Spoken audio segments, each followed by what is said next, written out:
Hello friends, welcome to education point Bhopal. तो friends, कैसे हैं आप लोग। पहले लेक्चर का कुछ भी कमेंट नहीं आया, मतलब कि पता ही नहीं चला क्या था नहीं था, कुछ गलती कुछ कमी।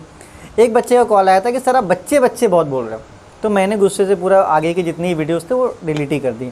और अब मैं कोशिश करूँगा कि बच्चों वर्ड को बोलना ही नहीं है। चलिए, तो फ्रेंड जितने भी लोग हो यार, पहले तो उसको शेयर कर दो, टेलीग्राम ग्रुप ज्वाइन कर लो ताकि अपन और अच्छे से पढ़ पाएँ। ठीक है, अभी फीस उसके लिए परेशान मत हो, अभी बस अच्छे से पढ़ो। आप बस अच्छे से शेयर कर दो। अगर व्यूज़ मुझे बहुत अच्छे मिलते हैं, रिस्पांस बहुत अच्छा मिलता है, तो सोम में आपको जितना अच्छे से होगा मैं उतने अच्छे से पढ़ा दूंगा। उसके लिए आपको परेशान होना नहीं है। ठीक है, देखो मैं बच्चे बोलता नहीं, यहाँ पे बच्चों नहीं बोला। बहुत टफ़ जॉब है। पहली बात तो ये सब्जेक्ट टफ़ है, प्लस इस कैमरे के सामने बोलना भी एक बहुत ही ज़्यादा टफ़ जॉब है। ठीक है, कितने रिटेक्स होते हैं कितने भी, तो आप मुझे पता है इस वैल्यू को समझ रहे होगे, और मैं सिर्फ और सिर्फ आपके लिए कर रहा हूँ। अगर आप नहीं पढ़ोगे अच्छे से तो ये सब्जेक्ट ऐसा है कि एग्ज़ाम के समय आप भले कितना पढ़ लो समझ में आने वाला नहीं है। इट टेक्स टाइम, ये समय लेता है। ठीक है, चलिए बहुत हो गया भाषण, अब आते हैं अपन सब्जेक्ट पे। तो हमने पढ़ाया था आपको स्ट्रेस और स्ट्रेन। चलिए थोड़ा सा अपन रिकॉल कर लेते हैं। तो हमने आपको पढ़ाया था कि जो स्ट्रेस होता है वो होता है लोड अपॉन एरिया।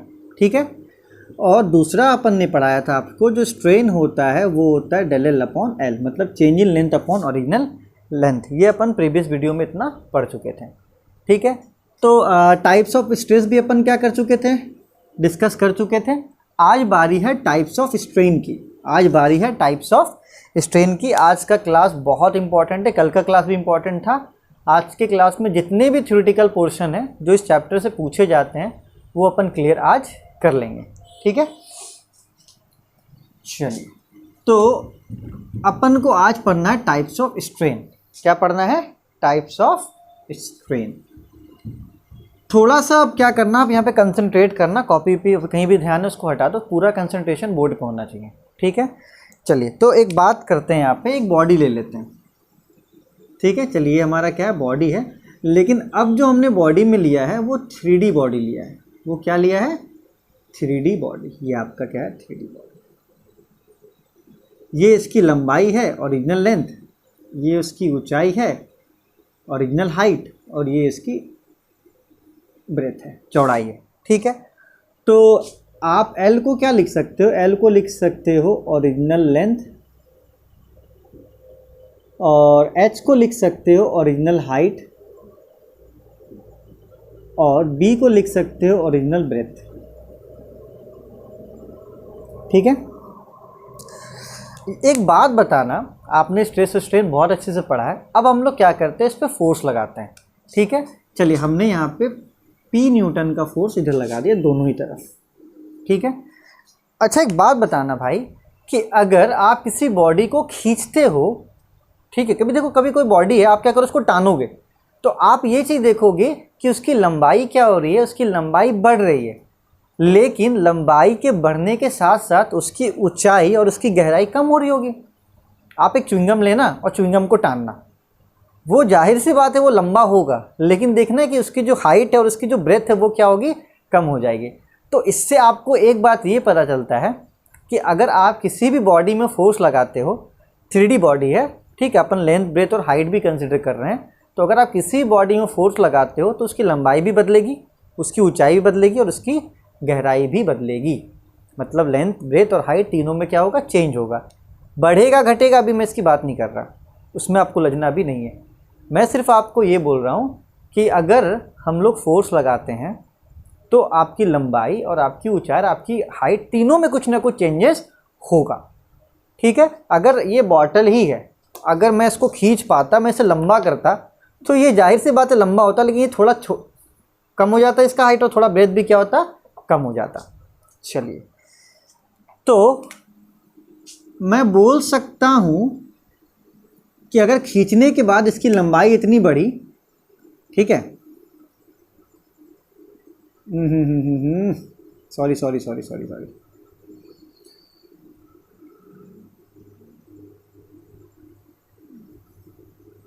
फिगर थोड़ा तुम लोग भी अच्छे से बना लेना, इसको रेड पेन से बना लेना। ठीक है, चलिए, तो मेरे भाई लोग, अगर हमने बॉडी को खींचा तो आप क्या देख रहे हो, हमने देखा कि ये इसकी लंबाई क्या हुई, बढ़ गई, लेकिन जो इसका हाइट है, देखो यहाँ पे हाइट क्या हो गया, कम हो गया, और यहाँ पे इसकी चौड़ाई भी क्या हो गई, कम हो गई। ठीक है, तो अगर आपको फिगर में कन्फ्यूजन है तो बस आप इतना ध्यान रखो कि हाँ, लंबाई, ऊंचाई और गहराई में चेंजेस, परिवर्तन आ रहा है। ठीक है बच्चों, चलिए, तो डेल एल को अपन क्या बोलेंगे, डेल एल को बोलेंगे चेंज इन लेंथ। ठीक है, चेंज में दोनों आ जाएगा, बढ़ भी सकता है और घट भी सकता है। डेल भी हो जाएगा चेंज इन ब्रेथ, और डेल एच हो जाएगा चेंज इन हाइट, ठीक है।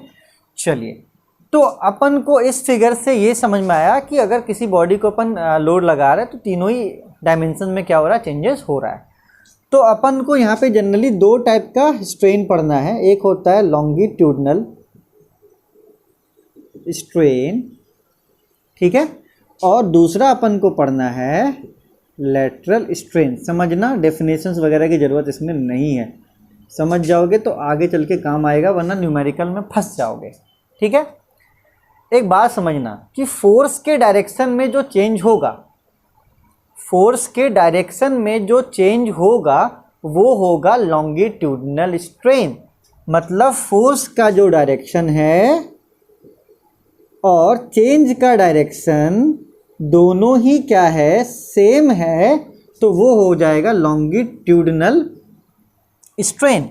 तो एक बात बताओ, फोर्स यहाँ पी जा रहा है, इस डायरेक्शन में क्या बदल रहा है, लेंथ बदल रहा है ना। देखो, अगर हम इस पेन को खींचते हैं तो फोर्स भी इधर जा रहा है और इसकी लंबाई भी इधर ही बढ़ेगी, तो दोनों का डायरेक्शन सेम हुआ ना।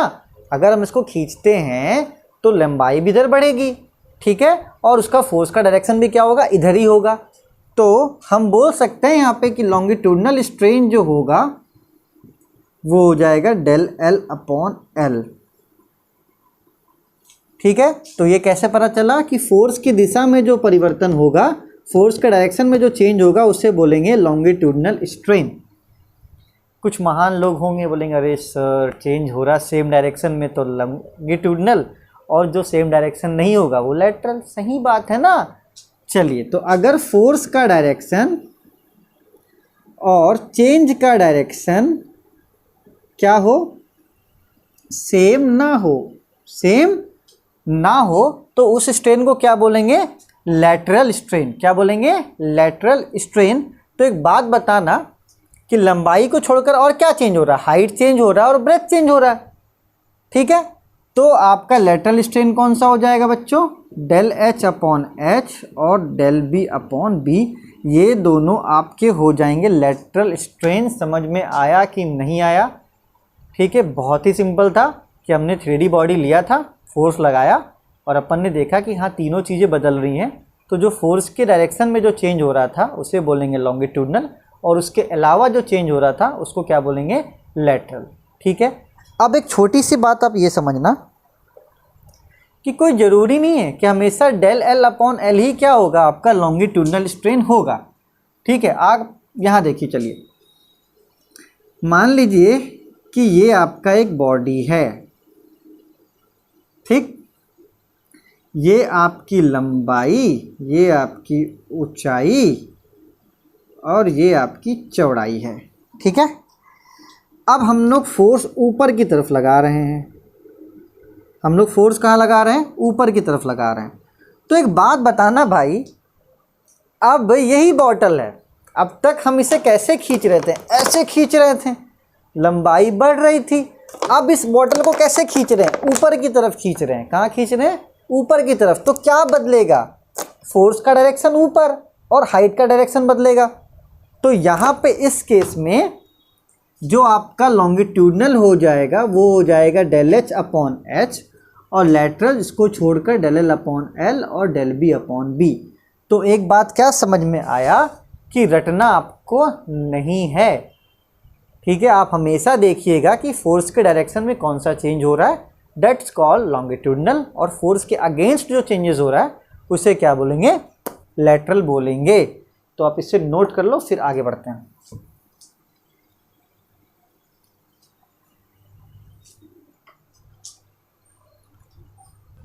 चलिए फ्रेंड्स, तो अपना लॉन्गिट्यूडनल और लैटरल स्ट्रेन हो गया। एक तीसरा टाइप का स्ट्रेन है जिसे अपन बोलते हैं शियर स्ट्रेन। क्या कहते हैं? इसे कहते हैं शियर स्ट्रेन। ठीक है, थोड़ा समझना थोड़ा ट्रिकी है, जैसे कि अभी भी जो था वो ट्रिकी था, ये भी हल्का सा ट्रिकी है। मान लो कि ये एक बॉडी है ऐसा, ठीक है, किसी सरफेस पे रखा हुआ है, मान लो फिक्स ही है, किसी सरफेस पे क्या है, ये फिक्स है। हम क्या कर रहे हैं, हम यहाँ पे ऊपर की तरफ फोर्स लगा रहे हैं टेंजेंशियल, क्योंकि पता है कि जो फोर्स लगता है शियर में वो क्या होता है, टेंजेंशियल फोर्स होता है। तो एक बात बताओ कि जब फोर्स स्ट्रेस को क्रॉस कर जाएगा तो ये बॉडी डिफॉर्म होकर कुछ इस तरफ फैल जाएगा, इधर इस तरफ झुक जाएगा ना उस तरफ। अगर आप इसको इस तरह से खींच रहे हो तो बॉडी क्या होगा, थोड़ा सा उधर टिल्ट हो जाएगा। ठीक है, तो अगर आप इतनी बात समझ लिए तो आपका शियर स्ट्रेन यहीं पर ही ख़त्म हो जा रहा है कि अगर आप टेंजेंशियली फोर्स लगा रहे हैं तो बॉडी जाहिर सी बात है थोड़ा सा झुकेगा। चलिए, तो अब इसे मान लो आप ए बी और ये मान लो ए डैश, मतलब इतना क्या हुआ, चेंज हो गया, क्योंकि ये पॉइंट यहाँ पे था, फोर्स लगने के बाद ये पॉइंट कहाँ पे आ गया, यहाँ पे आ गया। इसे बोलेंगे बच्चों फाई। यहाँ पे जो एंगल है इसे क्या बोलेंगे, फाई। और फाई क्या बताएगा, फाई हमारा बताएगा एंगुलर डिफॉर्मेशन। फाई क्या बताएगा, एंगुलर डिफॉर्मेशन। और बच्चों एंगुलर डिफॉर्मेशन को ही बोलते हैं शियर स्ट्रेन। अगर आप गेट का पेपर दे रहे हो और आपको बोल देगा क्या, एंगुलर डिफॉर्मेशन, अब बच्चों को पता ही नहीं कि एंगुलर डिफॉर्मेशन होता ही नहीं है, आर.के. बंसल तक में नहीं दिया हुआ चीज़। ठीक है, चलिए कोई बात नहीं। तो फाई जो आपका एंगल है उसे क्या बोलेंगे अपन, उसे बोलेंगे एंगुलर डिफॉर्मेशन। ठीक है, चलिए, तो यहाँ पे आपका शियर स्ट्रेन क्या हो गया, यहाँ पे आपका शियर स्ट्रेन हो गया phi is equals to change in length. कितना हुआ change in length, A dash, original length कितना था, ए बी। यही आपका क्या हो गया, शियर स्ट्रेन हो गया। बस इतना ही था।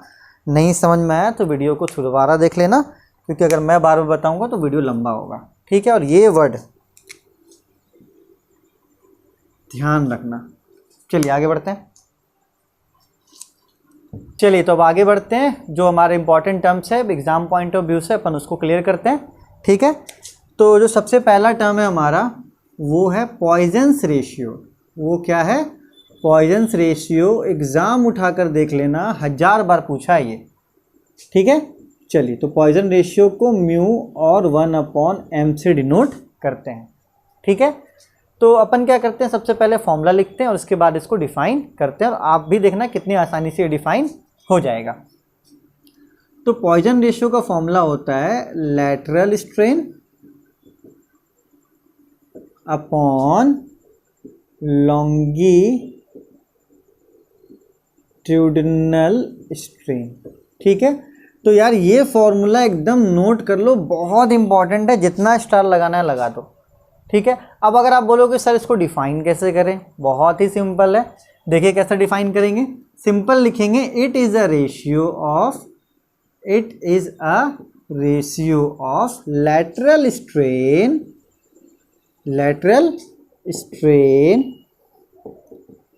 To longitudinal strain.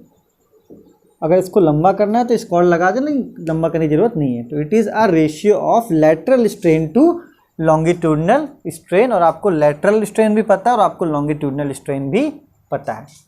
थोड़ा और लंबा लिखना है तो इसको लिख सकते हैं, it is denoted by mu या तो 1/m। ठीक है, तो ये कभी कभी पूछ देता है 2-3 नंबर में, बहुत इंपॉर्टेंट है, तो आप इतना लिख दोगे तो आपका काम बन जाएगा। ठीक है, चलिए, इसके बाद एक और टर्म आता है, ये आप लोग खुद से डिफाइन करना। ठीक है, मैं सिर्फ फॉर्मूला लिख के बता देता हूँ। मॉडुलस ऑफ रिजिडिटी, जिसे बच्चों या तो C और या तो G से पहचाना जाता है। ठीक है, तो आप जब डेफिनेशन लिखोगे तो आप वहाँ पे लिख सकते हो इट इज़ डिनोटेड बाय सी और जी। तो देखते हैं ये होता क्या है। तो ये होता है friend C is equals to shear stress upon shear strain के रेशियो को क्या बोलते हैं, मॉडुलस ऑफ रिजिडिटी कहते हैं। ठीक है, तो आप जब लिखोगे, चलिए मैं लिख देता हूँ, कंफ्यूज हो गए। It is a ratio of shear stress to shear strain. ठीक है, और लिखना है तो it is denoted by C और G। तो फ्रेंड्स बहुत इंपॉर्टेंट है, ये बहुत बार पूछा है एग्जाम में, नोट कर लो, जितना इंपॉर्टेंट लगाना लगा दो, और ईच एंड एवरी टर्म आपको पता है। ऐसा ये नहीं है कि देखो पॉइंट बाय पॉइंट है, ये आपको एक एक टर्म मैंने बताया। अगर यहाँ पे लेटरल आ रहा है तो आपको पता है कि लेटरल क्या है, आपको लॉन्गिट्यूडनल आ रहा है तो ये पता है, शियर स्ट्रेस पता है, शियर स्ट्रेन पता है, each and everything will be defined. मैंने हर एक चीज़ आपको क्या किया, डिफाइन किया है। तो स्टेप बाय स्टेप आपको अच्छे से पढ़ना है, नोट करो, फिर आगे की तरफ बढ़ते हैं। तो बच्चों दो टर्म्स और हैं, उनको भी अपन क्या करते हैं, डिफाइन कर लेते हैं। एक और टाइप का स्ट्रेन था वॉल्यूमेट्रिक स्ट्रेन। ठीक है, आप उसको चाहो तो स्ट्रेन में ऐड कर सकते हो, या तो वो थोड़ा उससे अलग ही है तो आप कोई दिक्कत नहीं, अलग से ही रखो।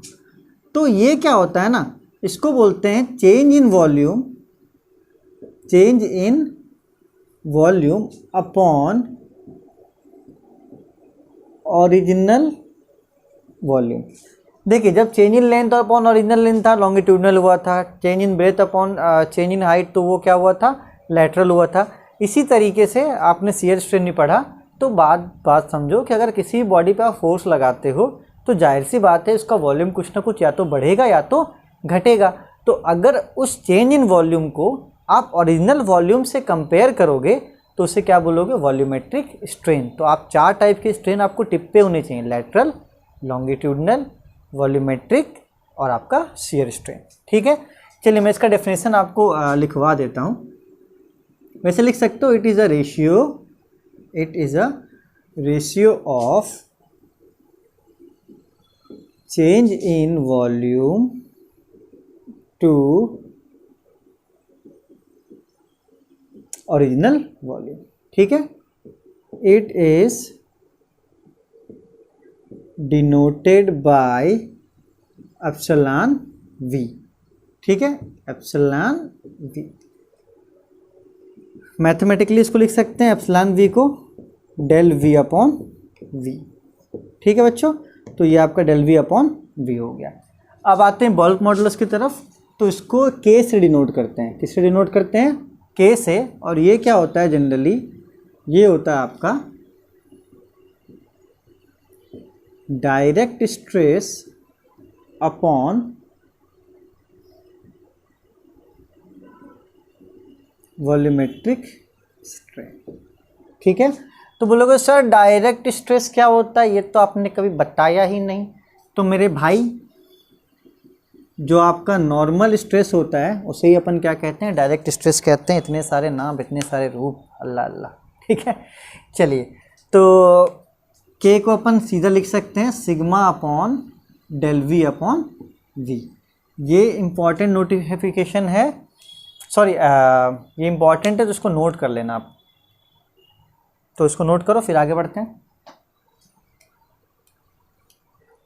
चलिए फ्रेंड्स, तो फाइनली स्ट्रेस और स्ट्रेन का पोर्शन पूरा क्या हो गया, ख़त्म हो गया। और यहाँ से मान के चलो कि आपको जो थ्योरी है वो एग्ज़ाम में आएगा ही आएगा। यहाँ तक के जो थ्योरी हैं वो आपको एग्ज़ाम में आएंगे ही आएंगे, तो आप उसे अच्छे से ध्यान रखना। अब आगे बढ़ते हैं। अपन स्ट्रेस और स्ट्रेन को बहुत अच्छे से पढ़ चुके हैं। अब अपन देखेंगे कि स्ट्रेस और स्ट्रेन के बीच में रिलेशन क्या होता है, what is the relation between stress and strain. ठीक है, तो ये जो रिलेशन दिया था, ये हमारे हुक्स नाम के एक साइंटिस्ट थे, उन्होंने क्या था, एक रिलेशन इस्टेब्लिश किया था स्ट्रेस और स्ट्रेन के बीच में। तो आइए अपन देखते हैं उसे। चलिए, तो आप लोग हेडिंग डाल लीजिए हुक्स लॉ। ठीक है, तो Hooke's law states that, Hooke's law ने क्या बताया था, हुक्स लॉ, ये अपोस्ट्रोफी ऐसे, Hooke's law states that stress is directly proportional to strain. ये आपका क्या है, हुक्स लॉ है, जो कि एक रिलेशन इस्टेब्लिश कर रहा था स्ट्रेस और स्ट्रेन के बीच में। और वो रिलेशन क्या था कि स्ट्रेस जो होता है वो डायरेक्टली प्रोपोर्शनल टू स्ट्रेन होता है। चलिए, तो क्या मैं लिख सकता हूँ यहाँ पे कि stress is directly proportional to strain. ठीक है, चलिए आगे बढ़ते हैं। आपको पता होगा बच्चों कि अगर ये आपका प्रोपोर्शनल का साइन है और हमको इसको इक्वल में बदलना है, क्योंकि जब तक इक्वल में बदलेंगे नहीं हम लोग कोई भी मैथमेटिकल लॉजिक ऑपरेशन इसमें नहीं लगा सकते हैं। तो जिन्हें नहीं पता है वो जान ले कि जब भी प्रोपोर्शनल को अपन इक्वालिटी में चेंज करते हैं कांस्टेंट आता है। तो यहाँ पर जो कांस्टेंट आएगा वो कांस्टेंट क्या होगा, इलास्टिसिटी। वो कांस्टेंट क्या होगा, इलास्टिसिटी। अपन अभी इलास्टिसिटी पे ही बात करेंगे, आगे इसके बाद वाले टॉपिक में इलास्टिसिटी देखेंगे। फिलहाल अभी मानो कि हाँ यहाँ पे कांस्टेंट आएगा, वो कांस्टेंट क्या होगा, इलास्टिसिटी होगा। चलिए, तो ये आपका स्ट्रेन और ये आपका स्ट्रेस। स्ट्रेन को आप क्या करो, क्रॉस में इधर भेज दो। तो यहाँ से एक चीज़ निकला कि स्ट्रेस अपॉन स्ट्रेन वो क्या होता है, वो होता है इलास्टिसिटी। ठीक है, अगर आप इसको देखें सिंबॉलिकली तो स्ट्रेस होता है सिग्मा, स्ट्रेन होता है एप्सिलॉन ई। तो यहाँ से एक फॉर्मूला क्या निकला कि जो इलास्टिसिटी होता है उसको अपन लिख सकते हैं स्ट्रेस अपॉन स्ट्रेन।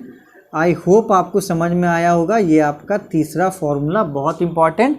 तीसरा फॉर्मूला क्या निकला कि elasticity is equals to stress upon strain. ये आपका तीसरा फॉर्मूला यहाँ से निकला है। तो आप इसको नोट करो, और नोट करने से पहले आप इसका ग्राफ देख लो कि अगर आप इसका स्ट्रेस स्ट्रेन ग्राफ बनाते हो, ठीक है, तो ये एक स्ट्रेट लाइन होगा और यहाँ जो एंगल थीटा होगा, मतलब कि जो स्लोप होगा, वही आपका क्या होगा, इलास्टिसिटी होगा। ठीक है, तो ये ऐसे जनरल नॉलेज के लिए ध्यान रखना कि जो स्ट्रेस स्ट्रेन ग्राफ में जो स्लोप होता है वही क्या देता है, आपको इलास्टिसिटी देता है। बहुत इंपॉर्टेंट है ये, आप इसको नोट करो। ठीक है, फिर अपन आगे बढ़ते हैं फ्रेंड्स। तो हमने जब स्ट्रेस स्ट्रेन को क्या किया बच्चों, जोड़ा, तो अपन को एक टर्म निकला इलास्टिसिटी। अब बात करते हैं अपन इलास्टिसिटी के बारे में। देखिए, इलास्टिसिटी का जो एक्चुअल नाम होता है वो होता है यंग मॉडुलस। वो क्या होता है, यंग मॉडुलस ऑफ इलास्टिसिटी। तो आप ध्यान देना कि जब भी आपको क्वेश्चन में दिया हुआ रहेगा वो आपको ऐसा ही दिया हुआ रहेगा कि यंग मॉडुलस ऑफ इलास्टिसिटी, या तो कभी कभी बोल देगा सिर्फ और सिर्फ यंग मॉडुलस बोलेगा। तो आप समझ जाएंगे किसकी बात कर रहा है, इलास्टिसिटी की बात कर रहा है। और उसका दूसरा नाम है इलास्टिक लिमिट, और तीसरा उसको मॉडुलस ऑफ इलास्टिसिटी भी कहते हैं। ठीक है, चलिए, तो अब जानते हैं कि हाँ भाई इलास्टिसिटी के 3 नाम तो हो गए हैं। होता क्या है, अच्छा, इलास्टिसिटी से दिमाग में क्या आता है, इलास्टिक आता है कुछ, इलास्टिक पैंट पहना करते थे बचपन में। बेल्ट का कोई झमेला नहीं, आराम से पहन लो, जितना साइज़ है उस साइज़ में वो क्या होता था, अपने आप को शेप में कर लेता था। ठीक है, चलिए, तो इसी से अपन समझने की कोशिश करते हैं। एक्चुअली में क्या होता है इलास्टिसिटी, कि कोई भी बॉडी है, हमने क्या किया, उस पर फोर्स लगाया तो वो क्या होगा, फैलेगा। ठीक है, और जब हमने वो फोर्स को हटा देंगे तो हो सकता है वो अपने डायमेंशन में फिर से वापस आ जाए। तो उसी प्रॉपर्टी को क्या बोलते हैं बच्चों, इलास्टिसिटी कहते हैं। ठीक है, चलिए समझिए एक बार फिर से कि मान लो कि कोई अपन ने रबर लिया, ये मान लो ये रबर है, रबर को ऐसे खींचें, ये बहुत अच्छे से फैल भी गया। अगर हम लोग इसमें छोड़ दें, इसका फोर्स क्या करें, हटा दें, फोर्स क्या करें, हटा दें, तो देखना रबर अपने शेप में वापस आ जाएगा। तो आपको क्या पता चला कि हाँ भैया, जब तक फोर्स लगा के रखेंगे तब तक उसका शेप चेंज रहेगा, और जैसे ही अपन फोर्स को हटा देंगे तो वो अपनी शेप में वापस आ जाएगा। स्प्रिंग में देखते थे ना, स्प्रिंग को खींचोगे फिर छोड़ोगे तो अपनी शेप में वापस आ जाएगा। ठीक है, आई होप आपको समझ में आ गया होगा। तो इसको क्या लिखेंगे, it is a ability of body, it is ability of a body to regain its original shape when external load is removed। ठीक है, तो समझ में आ गया ना कि जब आप एक्सटर्नल लोड को हटाओगे और बॉडी अपनी जगह पे वापस आ जाए तो उस प्रॉपर्टी को क्या बोलते हैं अपन, इलास्टिसिटी कहते हैं। थोड़ा सा मैं आपको और बता दूं कि अगर आप सोच रहे हो सर बॉडी अपनी जगह पे वापस आ गया तो उसे कहते हैं इलास्टिसिटी, और अगर बॉडी अपनी जगह पे वापस नहीं आ पाया तो उस प्रॉपर्टी को बोलते हैं प्लास्टिसिटी। उस प्रॉपर्टी को क्या बोलते हैं, प्लास्टिसिटी। और अगर एक मन में और सवाल उठा कि सर हमने बॉडी को खींचा, वो आधा ही आ पाया, देखो बात समझना, थोड़ा सा समझ लो। जैसे कि ये बॉडी था, हमने इसको खींचा, फिर ये अपनी जगह पे पूरी तरीके से वापस आ गया तो उसे क्या बोलेंगे, इलास्टिसिटी। हमने अगर इस बॉडी को खींचा और ये पूरी तरीके से फैला और फिर वापस ही नहीं आ पाया तो उसे बोलते हैं प्लास्टिसिटी। उसे क्या बोलते हैं बच्चों, उसे बोलते हैं प्लास्टिसिटी। और हमने खींचा, ये बॉडी था, हमने क्या किया, इसे खींचा, थोड़ा ये आ पाया थोड़ा नहीं आ पाया तो इसे बोलते हैं इलेक्ट्रोप्लास्टिक बॉडी। तो ये फिलहाल आपको पढ़ना सोम में नहीं है, लेकिन फिर भी आप ध्यान में रख सकते हो माय फ्रेंड।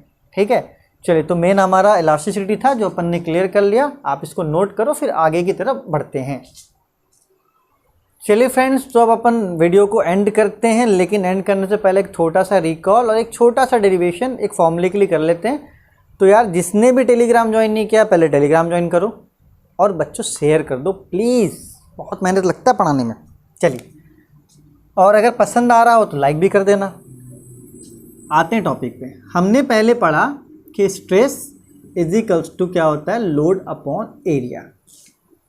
ठीक है, उसके बाद हमने क्या पढ़ा, हम लोगों ने पढ़ा कि जो स्ट्रेन होता है वो होता है del L upon L, change in length upon original length. थोड़ी देर पहले ही हमने आपको बताया इलास्टिसिटी। तीसरी चीज़ क्या होता है, स्ट्रेस अपॉन स्ट्रेन। अब इन तीनों को क्या करेंगे, मर्ज करेंगे अपन। सारे जो अपन ने अभी तक रिलेशन फाइंड आउट किए हैं उसको क्या करेंगे, मर्ज करेंगे।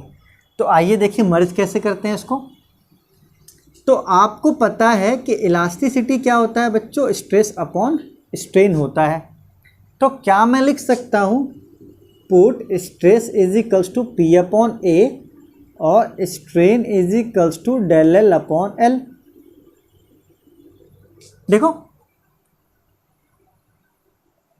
तो मैं स्ट्रेस की जगह पे लिख दूंगा पी अपॉन ए और स्ट्रेन की जगह पे लिख दूंगा डेल एल अपॉन एल। ठीक है, चलिए करते हैं।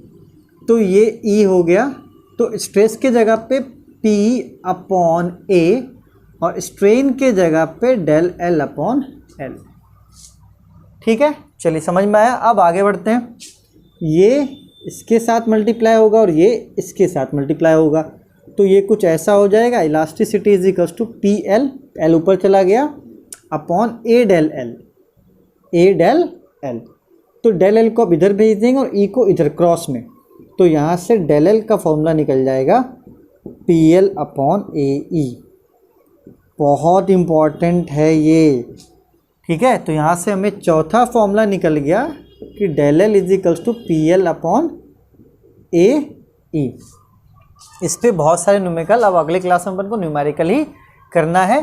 तो अगर आपको नोटेशन लिखना है तो समझ लो फिर से, जो क्लास में नए हो। सिग्मा को क्या कहते हैं अपन, स्ट्रेस कहते हैं। एप्सिलॉन को क्या कहते हैं अपन, स्ट्रेन कहते हैं। ई को क्या कहते हैं, इलास्टिसिटी। डेल एल को क्या कहते हैं, चेंज इन लेंथ। और एक क्या बच्चा, ए आपका एरिया। ठीक है, तो ये चार फॉर्मूला अपन ने डिराइव कर लिया, स्ट्रेस का, स्ट्रेन का, इलास्टिसिटी का और चेंज इन लेंथ का। जितनी बार हो सकता है उतनी बार लिख लेना, बहुत ज़्यादा इंपॉर्टेंट है ये। और अगले क्लास से हमारा न्यूमेरिकल पोर्शन शुरू होगा, तो आप कोई भी एक कैलकुलेटर डाउनलोड कर लेना अपने ऐप में, या तो गेट कैलकुलेटर या तो और भी कैलकुलेटर हैं available, scientific calculator, Google app में जाना, उसमें ऐसे आप क्या करना फ्रेंड, डाउनलोड कर लेना। ठीक है, चलिए तो अब आगे बढ़ते हैं। आप इसको नोट कर लो ये फ्रेंड। अब ये हमारा लेक्चर आज यहाँ पे ओवर होता है। Bye bye.